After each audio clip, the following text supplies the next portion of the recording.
Bonjour à tous, bonjour à toutes, bienvenue dans cette quatrième vidéo autour du café sur ma chaîne YouTube. Aujourd'hui, c'est autour d'un café venu tout droit du Nicaragua, un pays d'Amérique centrale, acheté en grande surface.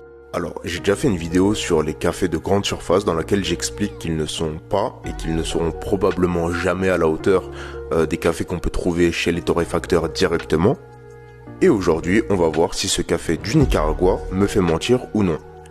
Au niveau du prix, on se situe à environ à 22 € le kilo, ce qui revient un peu moins cher que les premiers cafés des torréfacteurs, au niveau des premiers prix bien évidemment, et légèrement, voire plus cher que les autres cafés qu'on peut trouver en grande surface, comme le Carte Noire que j'ai pu tester dans la dernière vidéo. Sur la boîte, on peut trouver différentes informations, comme le niveau d'altitude à laquelle le café a été récolté, le process par lequel il a été récolté, mais aussi des informations sur les grains, sur les fèves, etc.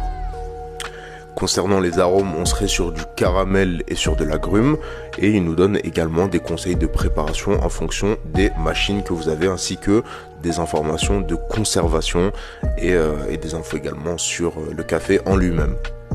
Alors, ce qui est également intéressant à constater au niveau de l'aspect visuel, c'est tout d'abord la couleur. On est sur un café qui, malgré sa torréfaction, reste quand même assez clair, et surtout, les grains sont beaucoup plus gros que des cafés dits normaux.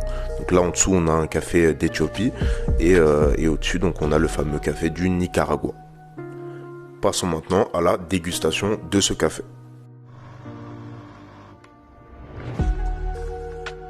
D'un point de vue visuel, la créma est sympathique, élastique, mais le petit bémol c'est qu'elle se dissipe très rapidement.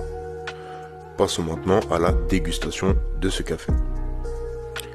Pour rien vous cacher, c'est une assez bonne surprise dans le sens où dans un premier temps il y a une odeur, donc il y a une odeur qui se dégage, donc on sent du caramel, on sent des agrumes, les arômes sont complètement respectés, que ce soit au niveau de l'odeur et au niveau du goût, mais on voit les limites de la grande surface à travers deux points principaux.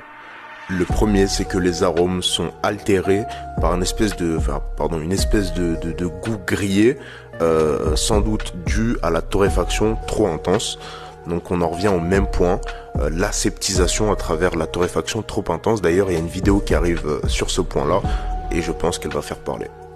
Et le second point se porte sur la créma qui se dissipe en réalité très rapidement. C'est là qu'on voit également les limites de l'industriel. Pareil pour le 100% Arabica, personnellement j'y crois pas trop, dans le sens où je ferai une vidéo là-dessus, la différence entre Arabica et Robusta. En gros, pour faire simple, l'Arabica est de meilleure qualité que le Robusta et récolté à plus de mètres d'altitude. Alors, en conclusion, une assez bonne surprise, mais on reste sur les limites de l'industriel, avec un prix néanmoins qui atteint presque les premiers prix des torréfacteurs, donc c'est un gros point négatif. Ce qui fait que ce café écope de la note de 4,5 sur 10, toujours pas la moyenne. Merci à toutes et tous d'avoir regardé cette vidéo et on se retrouve pour la prochaine vidéo.